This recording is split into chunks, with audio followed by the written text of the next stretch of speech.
ஆளுங்கட்சி அரசியல்வாதிகளுக்கும் நெருங்கிய தொடர்பு உண்டு. ஜெயிலு போய் இருந்தால் அந்த மண் குவாரிக்கார பணம் கொடுக்கும். கண்டிப்பாக காவல்துறைக்கும் தெரியும். வட்ட செயலாளர், ஒன்றிய செயலாளர், நகர செயலாளர், எதிர்கட்சி, ஆளுங்கட்சி எல்லாத்துக்கும் ஃபுல் சர்டிஃபிகேட். மூச்சு திணறல், மூச்சு இழைப்பு, குரட்டையால் அவதியா? நுரையீரலை ஆரோக்கியமானதாக்கி எளிதாக சுவாசித்திடுங்கள். தங்கம் 24x7 ஆஸ்துமா சிகிச்சை நாமக்கல் மற்றும் கான்பூர். கிங் டிவி நேயர்களுக்கு வணக்கம். இன்றைய நேர்காணலில் நம்மோடு இணைந்திருக்கும் சிறப்பு விருந்தினர் மூத்த பத்திரிகையாளர் திரு தமிழா பாண்டியன் அவர்கள். ஐயா வணக்கம். வணக்கம். புதுக்கோட்டை மாவட்டம் திருமயம் அருகே வெங்களூர் கிராமத்தைச் சேர்ந்தவர் ஜகவர் அலி. அவர் பார்த்தீங்கன்னா சமூக ஆர்வலர், பல கனிம வள கொலைக்கு எதிராக போராடிட்டு வந்தவர். கடந்த வெள்ளிக்கிழமை அன்று மசூதியை விட்டு வெளில வரும்போது அவரை பைக்கிலே வச்சு அடித்து அவரை கொலை செய்திருக்காங்க. இந்த கொலைக்கான பின்னணி என்னையா? இல்லை, எல்லா மாவட்டங்களிலும் கனிம வள கொள்ளைக்கு எதிராக போராடுகிறவர்கள் குறிவைக்கப்படுகிறார்கள். இந்த யாரால் குறிவைக்கப்படுகிறார்கள்னா, இந்த சமூக விரோதிகளுக்கும் காவல்துறைக்கும் நெருங்கிய தொடர்பு உண்டு. காவல்துறை அதிகாரிகளுக்கு மட்டுமல்ல, ஆளுங்கட்சி அரசியல்வாதிகளுக்கும் நெருங்கிய தொடர்பு உண்டு. இந்த கனிம வள கொள்ளை, நீங்கள் செம்மண் குவாரி, மணல் குவாரி, கோடிகளில் பணம் குளிக்கிறது. இதற்கு அரசியல்வாதி, அதிகாரி, காவல்துறை, வருவாய்த்துறை, வனத்துறை, அத்தனை துறை அதிகாரிகளுக்கும் இதிலே பங்குண்டு. நீங்கள் கோடி ரூபாய் ஆளுங்கட்சி அதிகாரிகள் ஆளுங்கட்சி மணல் எடுக்கிற பொழுது, குவாரி செம்மண் குவாரி மண் திருடுகிற பொழுது, கனிம வள கொள்ளை அடிக்கிற பொழுது கனிம வளத்துறை அதிகாரிகளே பார்த்து கொண்டிருப்பார்கள். ஆனால் அப்படி கனிம வளத்துறை அதிகாரிகளும் வருவாய்த்துறை அதிகாரிகளும் காவல்துறை அதிகாரிகள் பார்த்து கொண்டு இருக்கிற பொழுது பல ஜவுகர் அலிகள், சமூக செயற்பாட்டாளர்கள் போராடுகிறார்கள். ஆமாம். அப்போ இவர்களுக்கு கோடி ரூபாய் வருமானம் போகுது, மேல்மட்டம் வரை போகுது, அமைச்சர் வரை போகுது, சட்டமன்ற உறுப்பினர் வரை போகுது, மேயர் வரை போகுது. அப்போ இவர்கள் அத்தனை பேருக்கும் பொது எதிரி யார்? இந்த சமூக செயற்பாட்டாளர்கள். காவல்துறைக்கு புகார் அனுப்புவான், கனிம வளத்துறை கமிஷனருக்கு புகார் அனுப்புவான், முதலமைச்சருக்கு அனுப்புவான், கலெக்டருக்கு அனுப்புவான். அப்போ அத்தனை பேருமே இதில் பங்காளிகள். சரியாக சொன்னீங்க. அப்போ இந்த பங்காளி அத்தனை பேருக்கு கோபம் வரும். அப்போ குற்றவாளிகளுக்கு யாரோட ஆசி இருக்கு? இந்த அரசு இயந்திரங்களுடைய, அரசியல்வாதிகளுடைய, அவர்களுடைய ஆசி இருக்கிற காரணத்தினால்தான் அவன் கொலை முயற்சி சாதாரணமாக செய்கிறான்.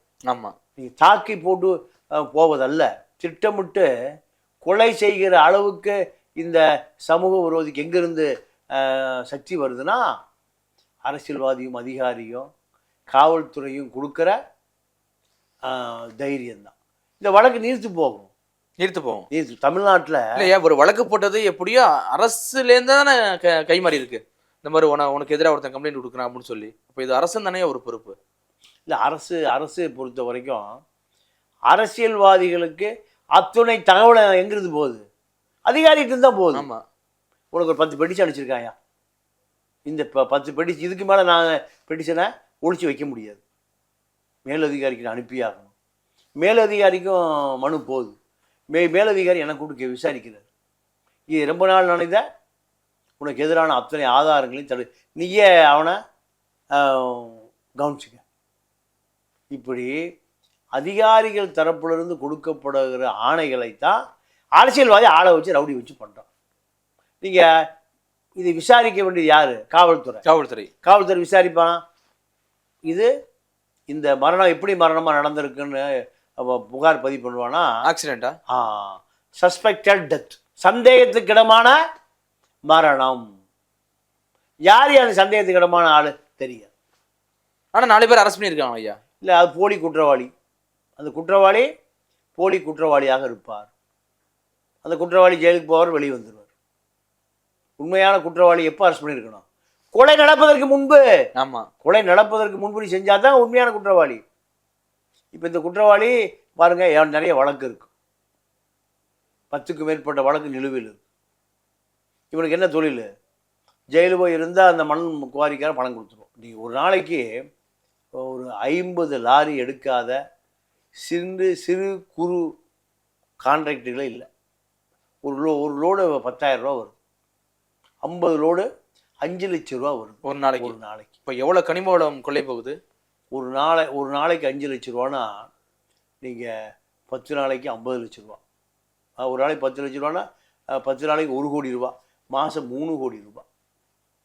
3 கோடி ரூபான்னா வருஷம் 36 கோடி ரூபா. எல்லாம் அதிகாரி, அரசியல்வாதி, வனத்துறை, வருவாய்த்துறை அத்தனை பேரும் பிரித்து எடுத்துக்கிறாங்க. அப்போ இதை தட்டி கேட்கக்கூடிய ஜகுபர் அலிகளை நீங்கள் காணாமல் செய்வது தான் அவர்களுக்கு தொந்தரவு. குறைந்த எண்ணிக்கையில் இனிமேல் யாரும் வரமாட்டான், யாரும் எதிர்ப்பு தெரிவிக்க மாட்டான், பேசக்கூடாது இதை பற்றி. ஒரு அப்படிதான் அறிவிக்கப்படாத ஒரு சர்வாதிகாரம், அறிவிக்கப்படாத ஒரு தடை உத்தரவு. நாங்கள் ஒரு பெரிய ஆதிக்க சக்தியாக இருக்கோம், எங்களை எதிர்க்கிறதுக்கு யாருக்கு அந்த தைரியம் இல்லை. நீங்கள் சாதாரண கடைநிலை ஊழியரிலிருந்து உயர் அதிகாரி வரை இந்த கொலைக்கு மறைமுக நேரடியாக ஆதரவு உண்டு. இல்லை அந்த கொலையாளிக்கு இவ்வளோ தைரியம் வராது. கண்டிப்பாயா, பட்டப்பகல் மசூதி போயிட்டு வெளில வரும்போது நோட் பண்ணி தான் அட்டாக் பண்ணியிருக்காங்க. அவருடைய தொடர் கண்காணிப்பு, எங்கே போகிறாரு, எங்கே வராரு, எப்போ இருப்பார், பள்ளிவாசலுக்கு எப்போ தொழுக போகிறார், எங்கே போனாலும் பள்ளிவாசலுக்கு தொழுக வந்துடுவார். ஆமாம், இப்படி அவருடைய நடமாட்டத்தை தொடர்ந்து கண்காணித்து தான் இந்த கொலை நடந்திருக்கு. கண்டிப்பாக காவல்துறைக்கும் தெரியும், வருவாய்த்துறைக்கும் தெரியும். வருவாய்த்துறை தான் அந்த கனிம வளங்களை காப்பாற்றக்கூடிய அதிகாரம் விஓக்கு இருக்குது, தலையாரிக்கு இருக்குது, ஆர்ஐக்கு இருக்குது, டெப்டி தாசில்தாருக்கு இருக்குது, தாசில்தாருக்கு இருக்குது, ஆர்டிஓக்கு இருக்குது, டிஆர்ஓக்கு இருக்குது, கலெக்டருக்கு. இந்த டிபார்ட்மெண்ட் தாண்டி ஒரே டிபார்ட்மெண்ட் இவ்வளோ அதிகாரிகள். ஆமாம், தலையாரி முதல் தலைமைச் செயலாளர் வரை எல்லா அதிகாரிகளுக்கும், மேலதிகாரி கீழதிகாரி அத்தனை பேருக்கும் இந்த கனிம வள கொள்ளையர்கள் பங்கு பிரித்து கொடுத்தாங்க. நீங்கள் கரிகாலனுடைய மெத்தட் எப்படின்னா, மாதம் 3000 கோடி ரூபாய்க்கு மணல் திருட்டு, 300 கோடி ரூபா கையூட்டு, வட்ட செயலாளர், ஒன்றிய செயலாளர், நகர செயலாளர், எதிர்கட்சி, ஆளுங்கட்சி எல்லாத்துக்கும் ஃபுல் செட்டில்மெண்ட். ஏன்னா அப்போ தான் அவன் கத்தாமல் இருப்பான், பிடிச்சும் போடாமல் இருப்பான், பேனர் வைப்பாமல் இருக்கான், தட்டி வைக்காமல் இருப்பான், ஆர்ப்பாட்டம் போராட்டம் உண்ணாவிரதம் போடாமல் இருப்பான். கட்டிங் வாங்கிட்டு அவன் பாட்டு போயிட்டே இருப்பான். இதுதான் இவர்களை இத்தனை ஆண்டு காலம் பாதுகாக்குது. ஆனால் ஜகுபர் அலிகள் சமரசம் செய்து கொள்வதில்லை. இதில் கனிம வளத்திட்டில் சமரசம் செய்து கொள்வதே இல்லை. அதனுடைய விளைவு தான் இந்த கொலை. பல பேர் இது போன்ற கொல்லப்பட்டு இருக்கிறார்கள், காணாமல் போயிருக்காங்க. ஆனால் அரசு அந்த வழக்கை தூசி தட்டி கூட பார்ப்பதில்லை. ஏன்? அவர்கள் பலிகடாக்கள். கனிம வளங்களையோ அதிகாரிகளையோ அரசியல்வாதிகளையோ அதிகார மையங்களையோ எதிர்த்தால் இதுதான் என்று அச்சப்படுத்த. எனக்கு தெரிந்து தமிழ்நாடு முழுக்க நூற்றுக்கணக்கான ஓய்வு பெற்ற ஆசிரியர்கள், சமூக செயற்பாட்டாளர்கள், ஓய்வு பெற்ற அரசு ஊழியர்கள், இப்படி பல பேர் மனிதாபிமானமற்ற முறையில் கொல்லப்பட்டு இருக்கிறார்கள். இவருடைய உயிருக்கு யார் பொறுப்பு? மணல் கடத்தல்காரர்களா பொறுப்பு? கிடையாது. இல்லை சவுடு மண் கடத்தல்காரர்களா பொறுப்பு? கண்டிப்பாக அரசு தான் பொறுப்பு. அரசு இந்த கொலைக்கு ஏதோ ஒரு வகையில் உடந்தை என்பதை யாரும் மறுக்க முடியாது. அதிகாரிகள் சட்டத்தை கடுமையாக வைத்திருந்தால், அவர்களும் கடுமையாக நடந்திருந்தால் இந்த கொலை செய்கிறவனுக்கு ஒரு அச்சம் வரும். கண்டிப்பாக. ஆனால் அச்சம் வராமல் இருக்குன்னா என்ன காரணம்? அதிகார வர்க்கத்தோடு கைகோர்த்துட்டு இருக்கான். காவல்துறை அவனுக்கு செலவு கொடுக்கும், வனத்துறை, வருவாய்த்துறை, அத்தனை துறைகள் அவனுக்கு ஆதரவாக இருக்கக்கூடிய காரணத்தினால தான் அவனுக்கு தெம்பும் திராணியும் ஒரு சேர கிடைக்கிறது. இதுக்கு கண்டிப்பாக நீதிமன்றங்கள் தான் தலையிடர். சூமோட்டோவை எடுத்து பாதிக்கப்பட்டவனுக்கு கடுமையான தண்டனையை கொடுத்தால் மட்டும்தான் இது போன்ற சம்பவங்களை தடுத்து நிறுத்த முடியும். கண்டிப்பா என்ன நடக்குதுன்னு பொறுத்திருந்து பார்ப்போம். மிக்க நன்றி. நன்றி, வணக்கம். மூச்சு திணறல், மூச்சு இழைப்பு, குரட்டையால் அவதியா, நுரையீரலை ஆரோக்கியமானதாக்கி எளிதாக சுவாசித்திடுங்கள். தங்கம் 24x7 ஆஸ்துமா சிகிச்சை நாமக்கல் மற்றும் கான்பூர்.